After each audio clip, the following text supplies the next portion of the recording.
From the sad to the interesting to the damn right weird, this week just kept on giving.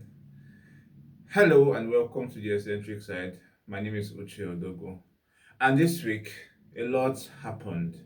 Starting from the sad information that I got from Niger State, where there was a tragic fuel tanker accident.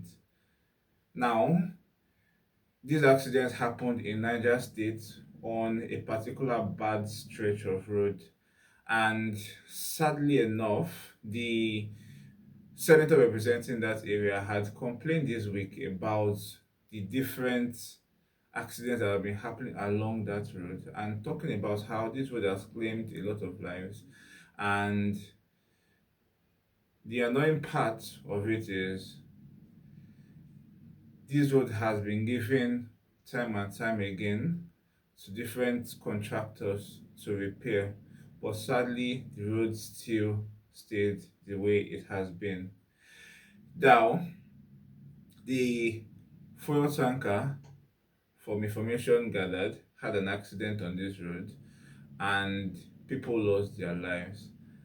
But then it got worse because some very smart people thought it was best when the fuel tanker had the accident because of all the fuel leaking everywhere. They thought the best thing to do was to go and try to steal some for the road, and then sadly, even more people lost their lives. As at the time of recording this video, over 40 people had passed already, and so this is to say, hearts and prayers goes out to families that lost people, most especially those ones, the innocent ones that lost theirs while going around their daily activities. I used to call on those in the place of influence, governor, president, senators, whoever it may be, to find a solution to this. We should not be having tankers having accidents and claiming this much lives. Now, from information I gathered, this is the only road that can be used to come into the states through from Lagos or other southern states. And it is sad because when we are talking about Lagos Calabar Coastal Highway, we are doing multi-million dollar roads, extra highways. But then the ones that are existing does not look like we are paying the adequate attention to them. There is a problem because I think the first thing we need to do is, in as much as new roads are good, the cultural value, the trade value, the tourism value, but at the same time, while you are building a shiny object in this side, on the other hand side, there are other roads that are poorly maintained, if at all maintained, and you know, a lot of nonsense keep happening on this road. So something actually needs to be done. I was watching a video recently where the Minister of Work was being asked, as beside the Lagos Calabar Highway, is there a way we can actually report bad roads, monitor progress of ongoing repairs? It does not seem like the actual minister had anything serious to say about that. So I think that what needs to be done is, going forward,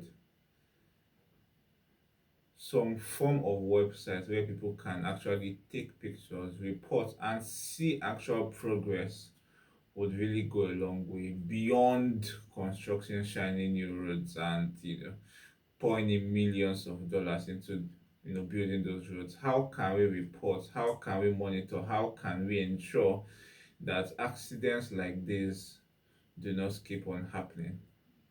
So again, something needs to be done. Moving on to the interesting. Now, this week was a big week for Nnamdi Kanu and his supporters as they hit the streets to protest and advocate for his release. A lot of interesting things happened, from the video of the clergyman that was calling out other fellow clergymen to come out to join the protest for freedom. And then when the tear gas came out, he ran away. I know it's not, I was supposed to laugh about it, but then they just found that, you know, funny and interesting.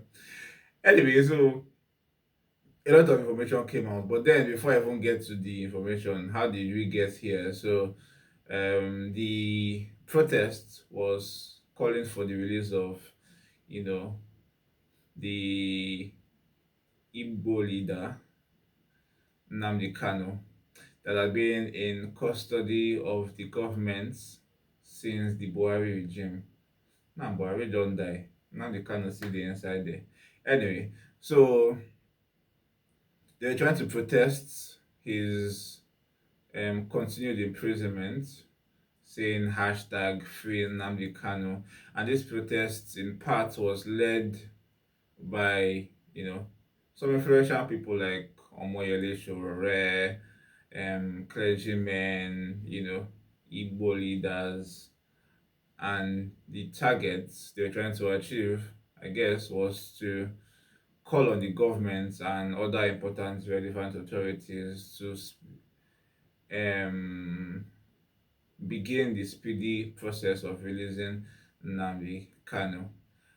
This week, the prosecution in his case rested, and now it is time for him and his lawyers to defend, his stance on all the allegations leveled against him.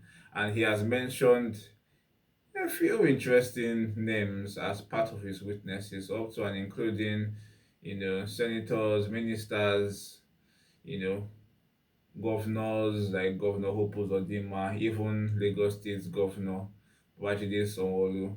And I mentioned these people. I don't know in what sense they will be helping his defense, but then he has mentioned them as part of his defense, and he said because of the magnitude of the defense he's trying to present, he needs time. Was this 3 weeks or 3 months? I forget at this time, but the point is he was requesting for more time from the court to be able to prepare a strong defense for himself.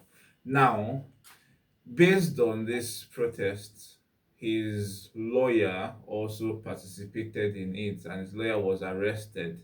And it has called to question why exactly was, someone that was trying to make use of his constitutional right to protest. Why was he arrested? What was the reasoning behind it? And lawyers has argued back and forth on, one, does his right to protest supersedes the court's regular practice of not talking about a case that is in court in public?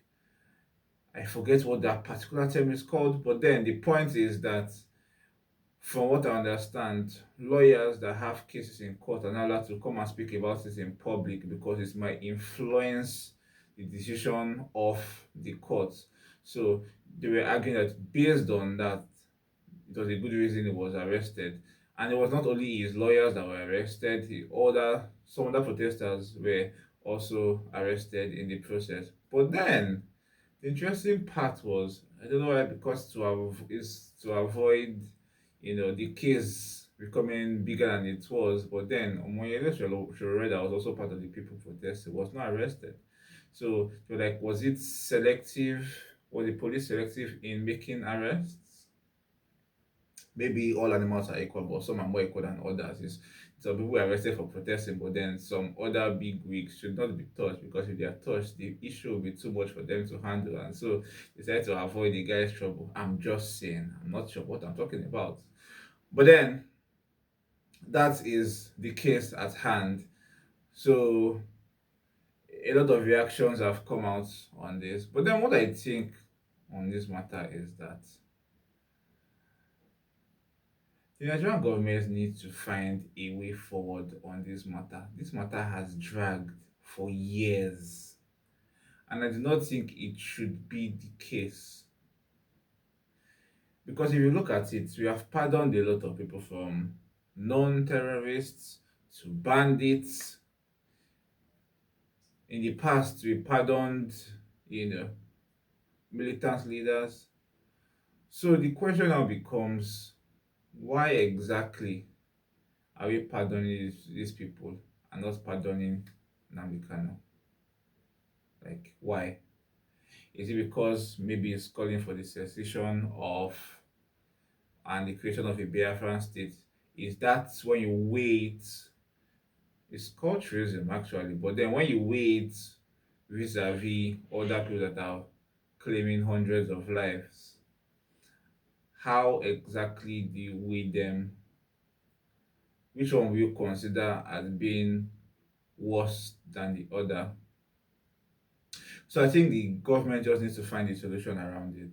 I'm not saying he point blank needs to be released. All I'm just saying is if you want to try him and sentence him, please try him and sentence him.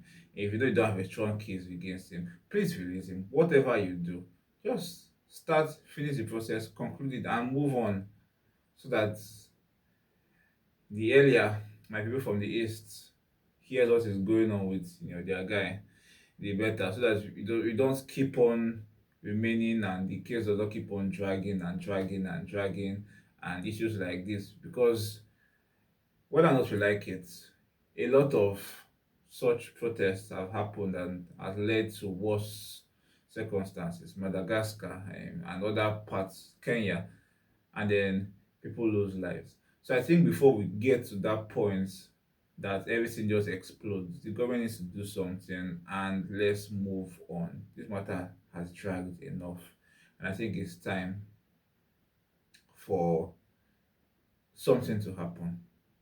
Release him, try him, sentence him, whatever you want to do, but then just come to a conclusion and let's move on. Okay, now to the weird. This week as well, one of the biggest museums in the world was visited by some very interesting thieves at a very interesting time and made away with a lot of value. Let me explain. So, the Louvre Museum in France was robbed this week, money heist style. These people did not come in the night as it's usually done in most cases. They came in broad daylight. I think as around 9:30. They came in as construction workers, broke into the museum. And I must mention, this museum is a museum that holds hundreds of millions of dollars in artifacts, paintings and the like. That is where the Mona Lisa is kept.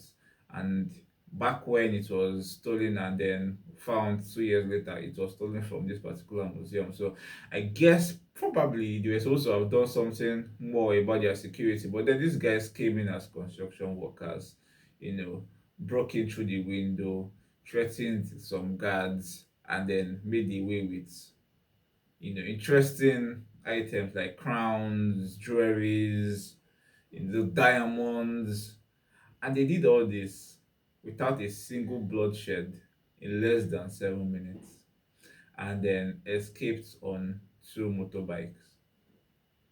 Very interesting and weird because, wow, when I saw the story, I was like, okay, what exactly is going on here? How exactly did we get here? Where exactly was the security?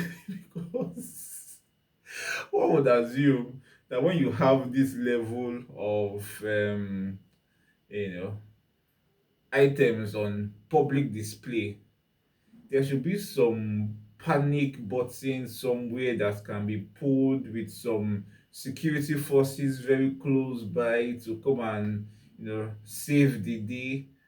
But then nothing to consider is this guy did not spend time under 7 minutes. Some people said 4 minutes, but I think the highest I've seen is under 7 minutes. So point is, within the time frame of just 7 minutes, they were able to pull this off. So maybe something needs to be done with more security measures. Maybe something needs to be done with having increasing the response time when something like this wants to happen. But then people have called out for these artifacts to be found on time, because yes, they might not be able to sell them as a whole, but then if you decide to melt some down, break some down, you realize that you can sell them as parts. And then you know how these things go. When they are stolen and they need to be sold, because they are trying to do distress sales, they're not going to be selling them at the actual value. What will now happen is that they will sell them at sell-off prices. So what is supposed to be worth hundreds of millions of dollars, by the time they are breaking it down to sell, you realize that you might not even sell it for up to $100 million in totality. So investigators and the police have been called on that they have less than a week to actually find these things, so that the thieves do not have enough time to begin to dismantle and then sell.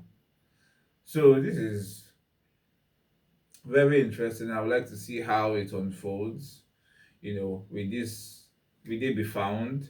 Will people be going to prison for this? Will a documentary be made about it? Because I would like to understand how everything happens. What is the nitty-gritty of the gist? What exactly, how did these guys pull this off? Because yes, they came in as construction workers, but then is it that easy to access, this place simply by dressing up? Very interesting. Let me know your thoughts in the comment section below. Hmm. Do you think maybe they had an inside man that gave them the inside gist? Or it is based on if public information, I think, that they were able to put this off? Let me know what you think in the comment section below, and I want to, really understand what you think. Oh, by the way, as I conclude, I should mention that I'm very grateful. We are now at 250 subscribers here on YouTube. Yes, we are quarter ways to 1,000 subscribers, which is very interesting. So thank you for all of you 250 subscribers. Thank you very, very much. I really appreciate. I'm trying to be more consistent with my posting. Also, trying to increase and improve on quality of video. Very soon, we shall. More things are coming, basically. More things are coming, and as they roll out, I'll be here to inform you. There's a Facebook page as well. You can do well to go like, show support as well. It's Facebook Eccentric side. And then don't forget to subscribe here on YouTube as well. So till next time, when I come your way, from me to you is stay eccentric. Bye. Stop recording.